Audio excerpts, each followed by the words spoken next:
Welcome to Dungeon Builder Hobbies. Today we continue our journey to complete the monster manual, one miniature at a time. So let's jump in to the rust monster. Alright, so we have this rust monster that we need to do. Really fun monsters if you've never used them.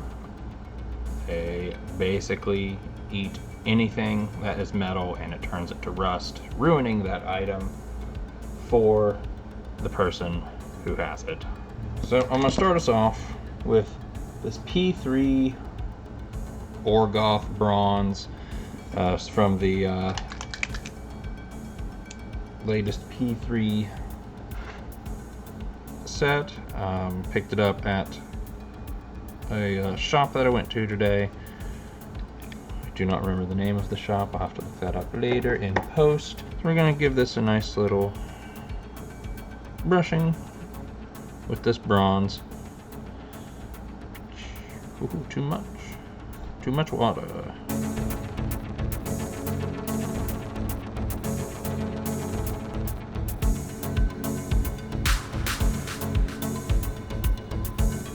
Let's try this again. I accidentally watered the paint down too much. You can see that in there where I wiped it off. It might actually lead to a cool effect. I'm not sure, but let's try this again. There we go. Much more consistent.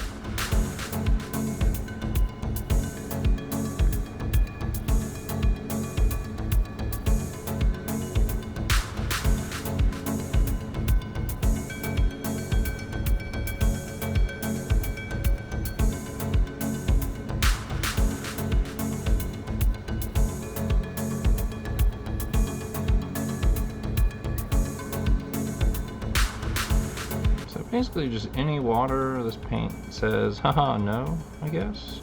It's weird. Any other time I've used the P3 I've not had this. This journey to complete the monster manual has been really fun for me. Kind of been just testing the waters, learning what I can do with my filament printer. And also I had to sit down and catalog what all unpainted miniatures I had, and I still need to go through and catalog all the painted miniatures I have. And maybe that will be a video on its own one of these days. But there's a lot, and it has been a lot of fun doing this and kind of trying to plan what I'm going to do. Really, it's been cool just to kind of see what options I have for miniatures out there. I've picked up a few Reaper miniatures, picked up a few more Nolzur's miniatures, some of the Pathfinder miniatures, because some of those monsters do cross over. And it's just, it really has. It's been a fun beginning process so far. And there's some 3D printed things that I'm looking at getting, because some of the options for miniatures just that they're not there. They're not really that great. I'm trying to think of an example, but some of them there's either there's not an unpainted version of it, or if there is, it's sold out everywhere. And other times there's just one or two painted versions of it, and they're either sold out or unbelievably expensive. So these legs have so far been the trickiest part, kind of just because they're weird little areas to get back in here. So far it's looking really cool, and I'm going to start on the top carapace here.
so cool.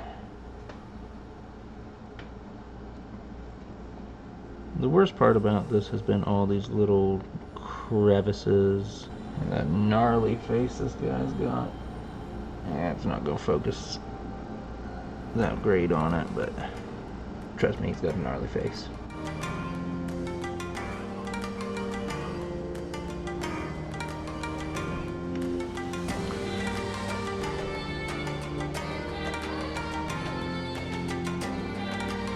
We got that bronze base coat on this guy.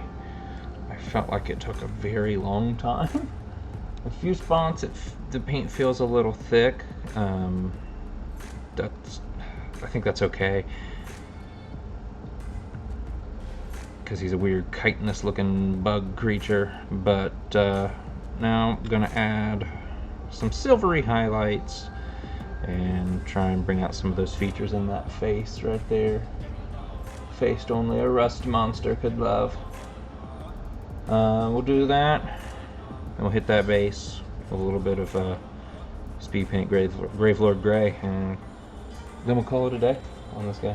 Start with some P3 Cold Steel to do these highlights. It's not going to be anything crazy detailed, but we're just going to hit some of these ridges just to kind of bring a little extra shimmery, shiny shiness to it.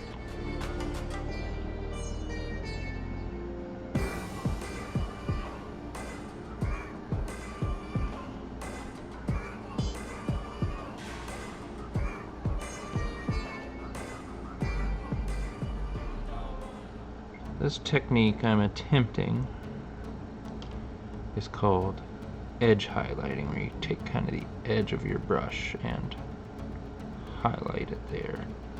I'm not really good at these sorts of things, but that's why we practice and we try. That we do get good at these things.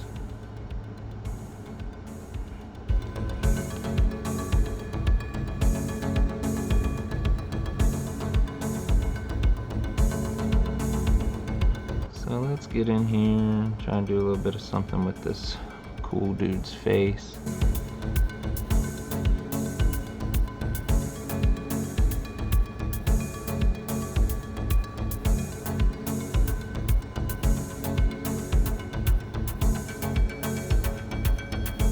Really, I just want to kind of bring some of those little details out, make them pop a little bit. It's really hard to see on this camera.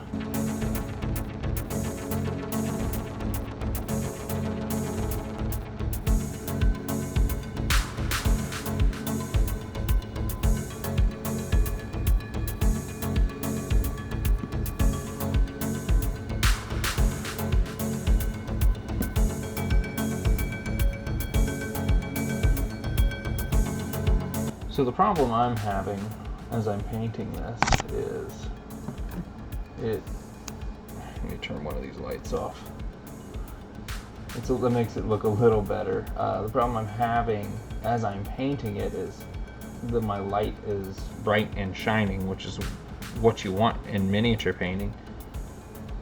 However, it's reflecting off the metal and it's kind of hard to see, but when I pull away from the camera, like it has some really cool effect on there, and I'll try to capture that with some other candid type shots.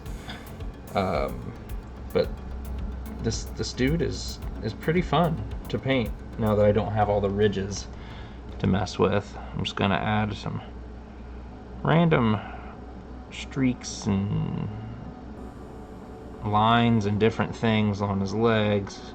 I'm not going to spend too much time on the legs because you know they're legs. Mostly just hit the front ones here. A little bit of silver, hit his little spikes up here. Nothing too wild or crazy, but I really like the variation between the silver and the bronze that shows up there. Alright, to paint this base I'm going with trusty Gravelord Gray from Army Painter Speed Paint. It's just something that's just real easy to slap on there, especially since, you know, I should have painted the base first. I don't know when I will actually learn that lesson.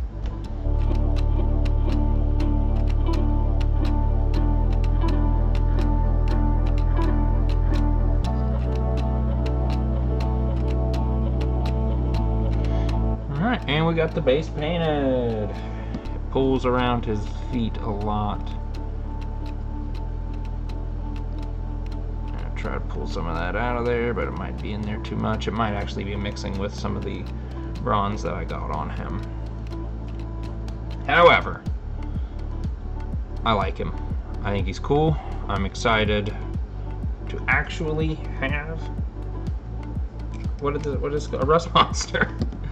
All right, so now we have a rust monster, and I'm really happy with how this guy turned out. A few little hiccups and speed bumps in the way, but ultimately I really like how he turned out, and I'm excited to find some more of these guys so I can have more than one.